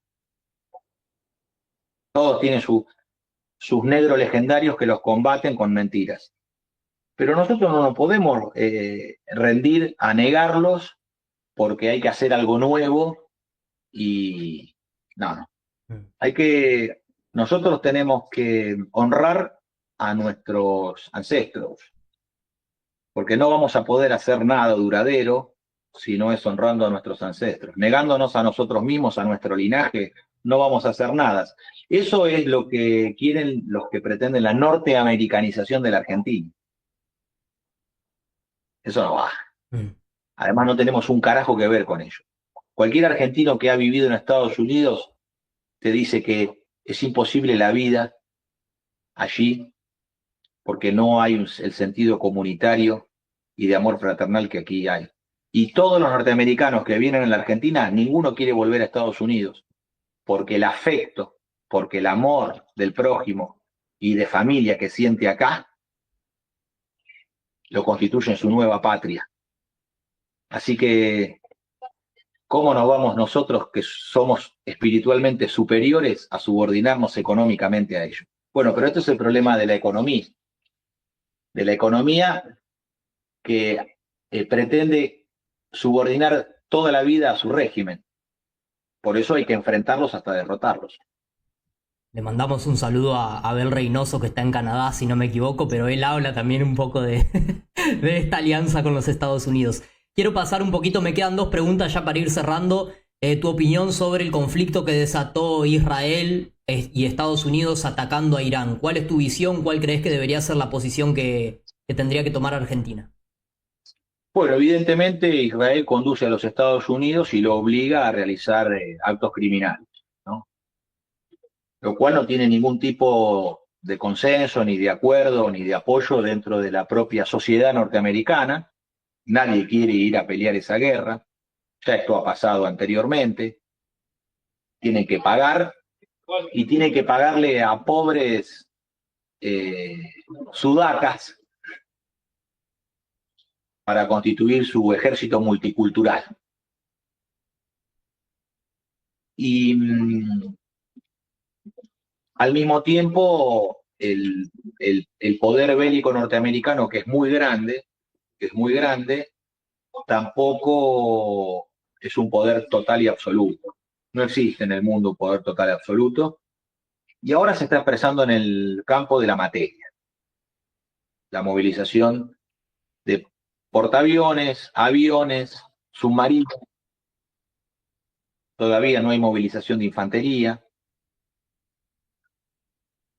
Luego de esto, que está totalmente mediatizado por la guerra psíquica, que es producir información, no importa qué tan grande sea la mentira, hay que repetirla todo lo que sea necesario para poder instalarla. Eh, la guerra psíquica no tiene víctimas prácticamente. ¿Por qué? Y porque no hay muertos en el campo de batalla por la guerra psíquica. Entonces, se juega todo en la guerra psíquica porque no se arriesgan ni bienes ni personas. En el acto de la guerra, del combate, se arriesgan bienes, propiedades, personas, complejos industriales, territorio. En la guerra psíquica no, es una guerra que se juega el todo por el todo porque es muy económica. Pero está por manifestarse la guerra espiritual. No es que no esté en marcha, pero va a haber elementos determinantes en la guerra espiritual que nos van a hablar de un nuevo orden en el mundo. Yo no creo que les salga tan barata y tan fácil a los norteamericanos, porque además el mundo ha cambiado con respecto a la guerra, a la Segunda Guerra Mundial. Cuando se piensa en una guerra mundial, bueno, la referencia que tenemos es la Primera y la Segunda Guerra, sobre todo la segunda, ¿no? Que es la mundialización de la primera. Es la misma guerra la primera y la segunda, pero el episodio de la Segunda Guerra es la mundialización total de ella. Pero ahí operaban otras fuerzas, que era el concepto de movilización total.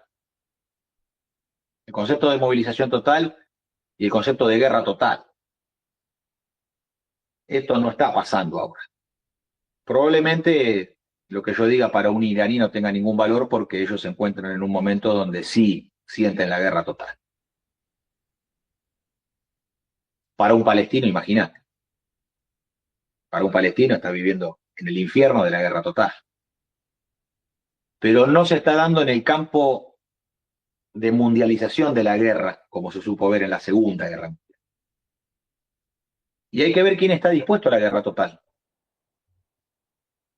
Hay que ver quién está dispuesto a la guerra total.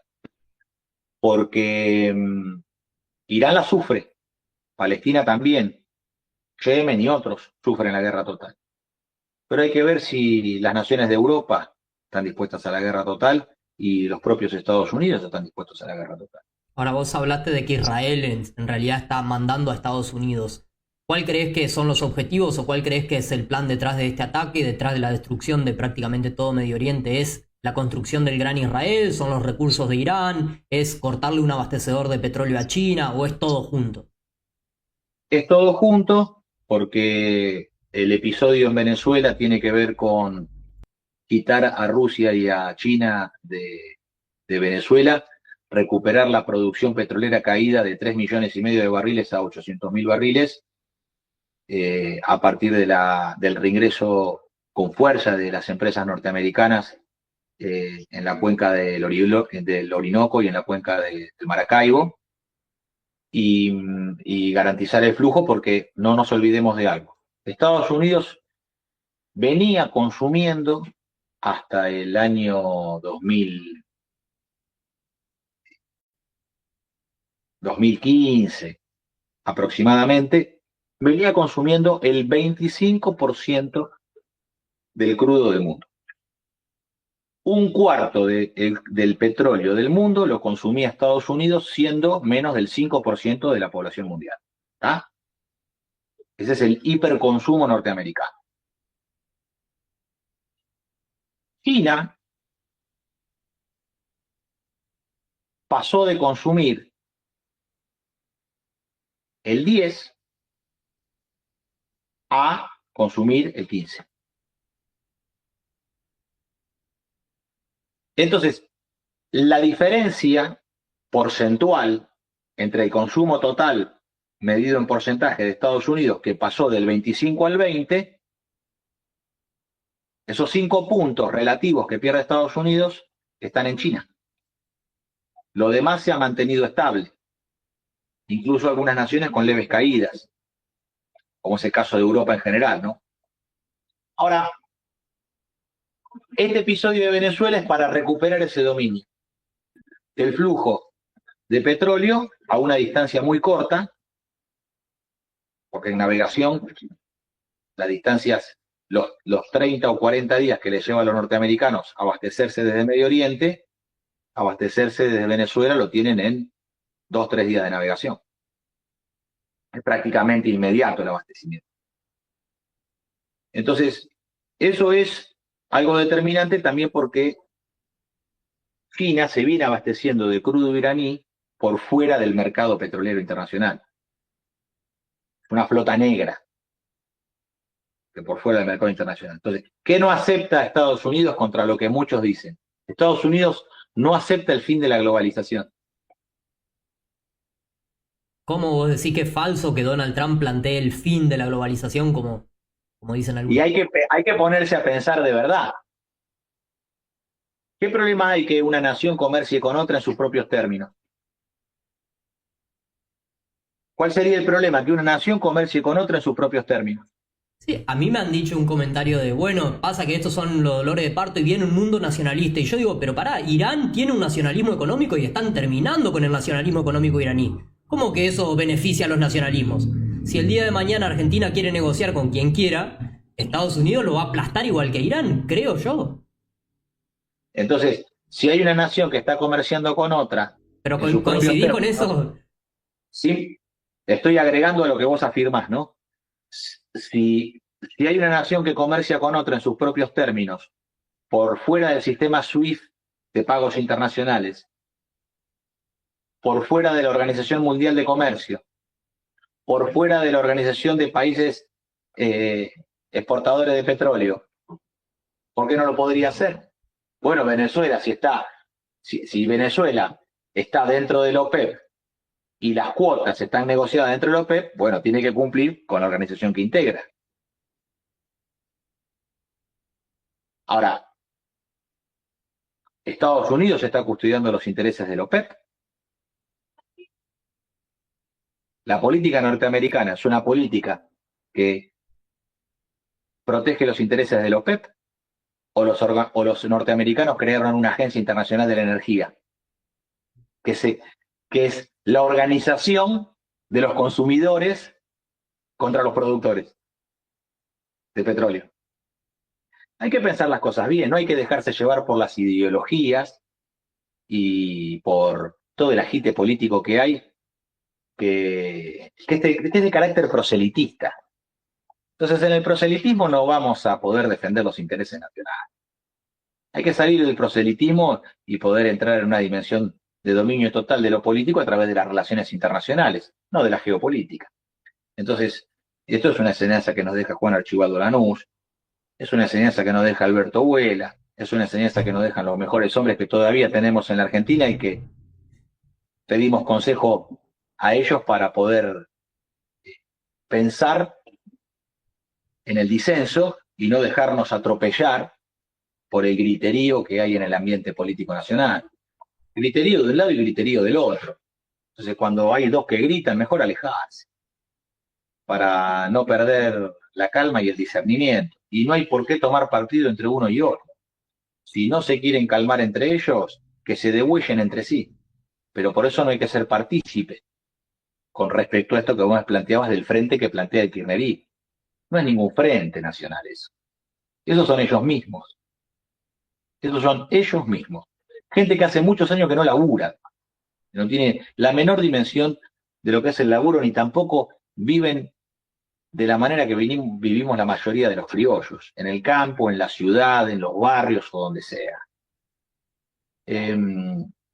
Hay que ver que el desarrollo internacional de este conflicto, Irán va a sufrir enormes pérdidas y por los ataques que van a realizar.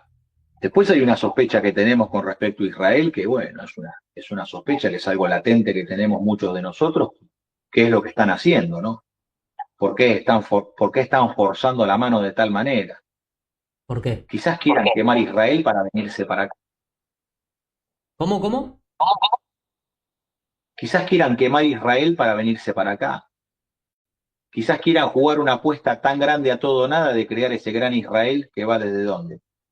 Desde el Nilo hasta el Tigris.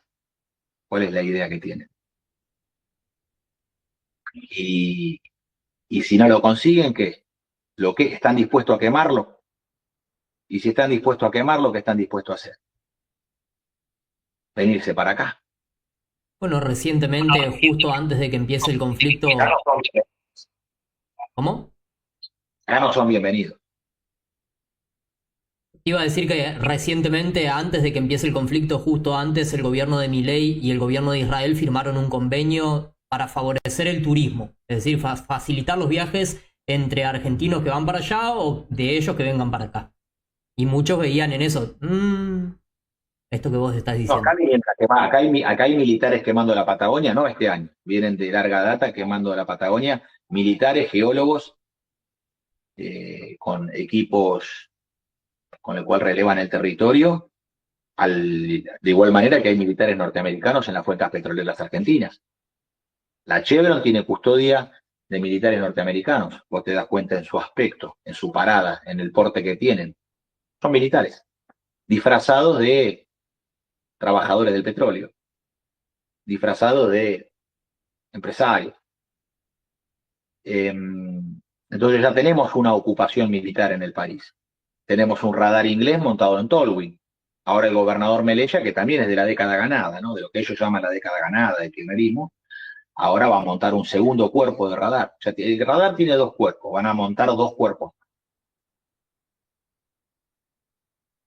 Y avanzan sobre la base de Ushuaia. Cuando nosotros estábamos planteando que el kirchnerismo estaba permitiendo, a través de la instalación del radar inglés en Tolwyn, de la base china y de la base de la Unión Europea en Río Negro y en Neuquén, que estaban realizando un loteo geoestratégico con el cual, en algún momento, Estados Unidos, yo esto lo dije, Fran, yo esto lo dije hace mucho tiempo lo dije.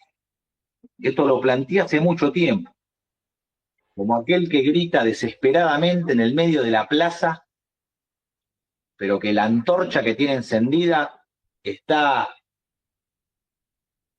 incandilada, no se puede ver su fuego porque es el mediodía y el sol no permite ver esa luz de esa antorcha.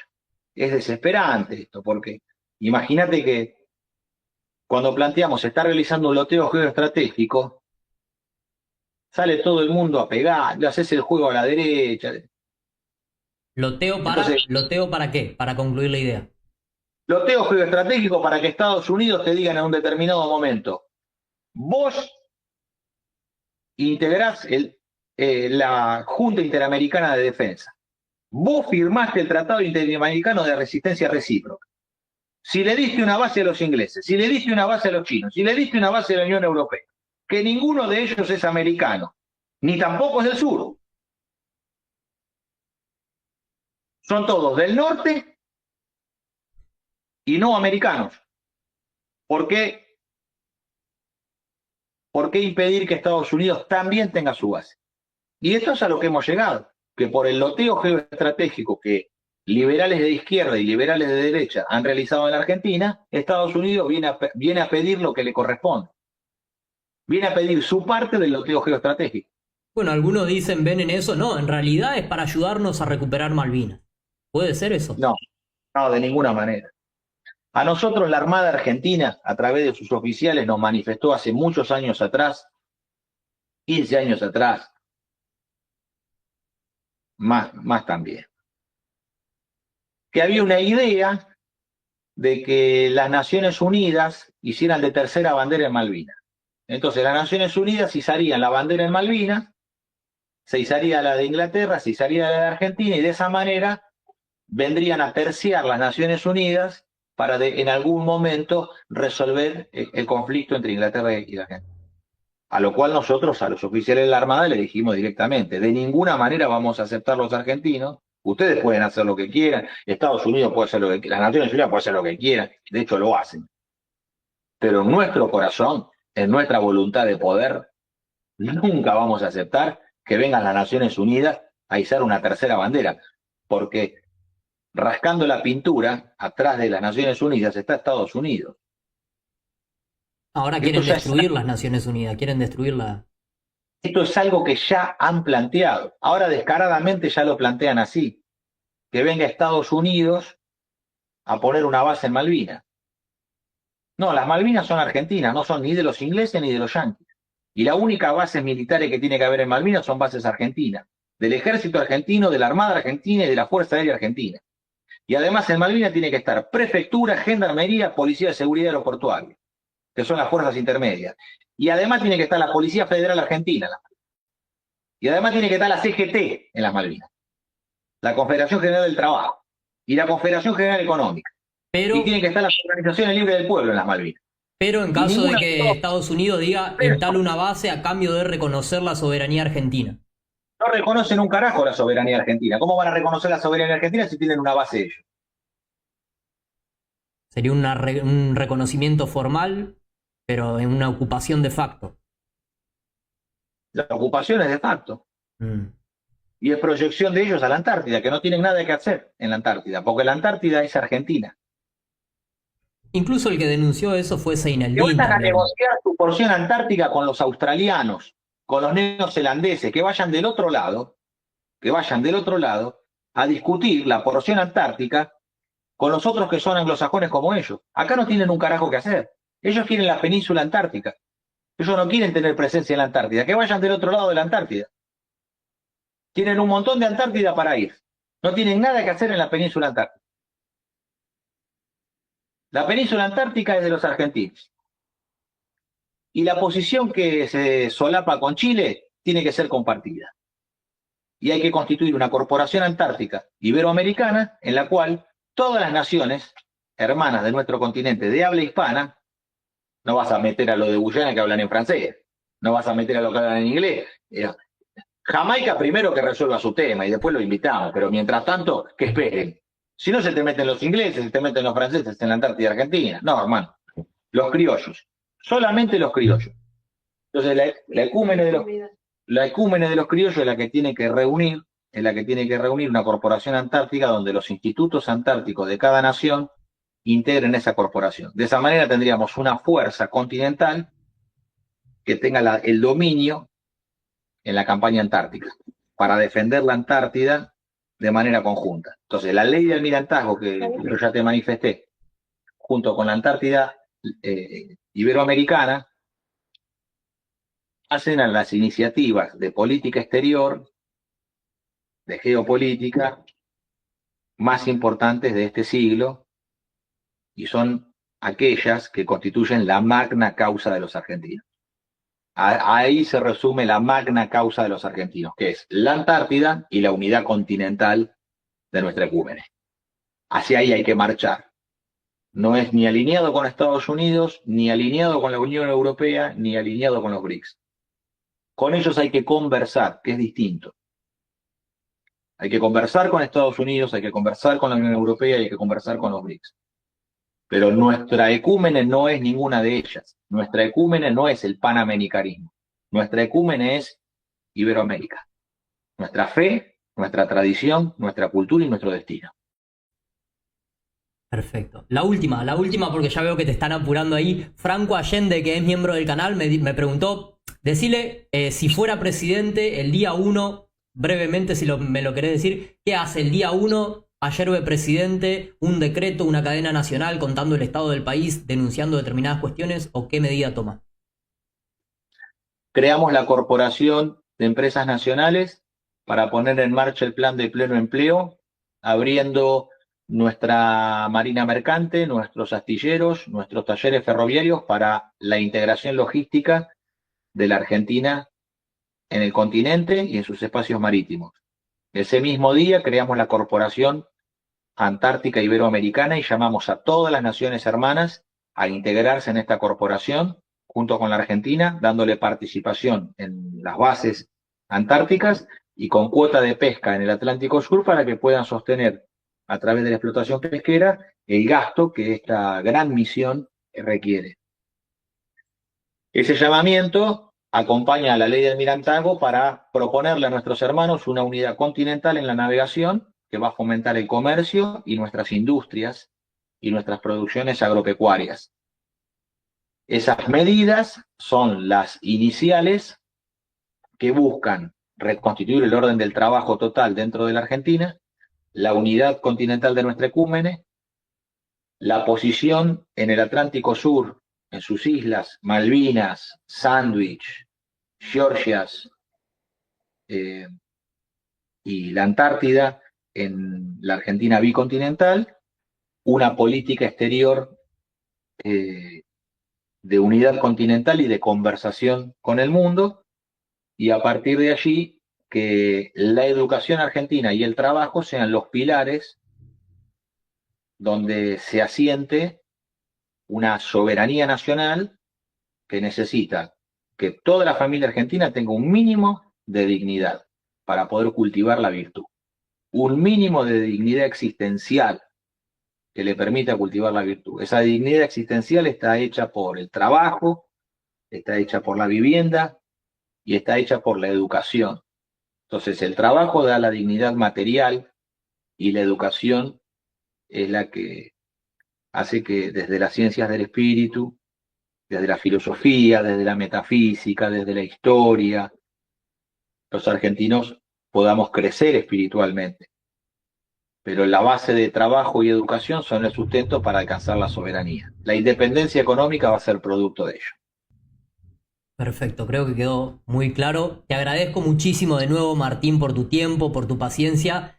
Y bueno, espero que estén cubiertos la mayor parte de los temas que le interesan al público. Espero que así sea. Te mando un gran abrazo. Muchísimas gracias, Martín. A vos, Frank, como siempre, te deseo lo mejor. Bendiciones para vos, para todos tus seres queridos. Y bueno, llamando a todos los argentinos siempre a la unidad, que es la unidad de los argentinos, que es la unidad en Cristo, y en la defensa de también, hoy no hablamos tanto de las instituciones fundantes de la patria, pero en la Iglesia Católica en el ejército argentino y en los gremios. Allí permanecen las fuerzas de defensa nacional. La Iglesia Católica, en los gremios y en el ejército argentino están las fuerzas de defensa nacional. Sepamos defender aquello que ha hecho a esta patria una patria de amistad y de unidad y una patria generosa, abierta y receptiva a todos los pueblos del mundo. Te mando un abrazo grande, nene. Muchas gracias, Martín. Un abrazo también.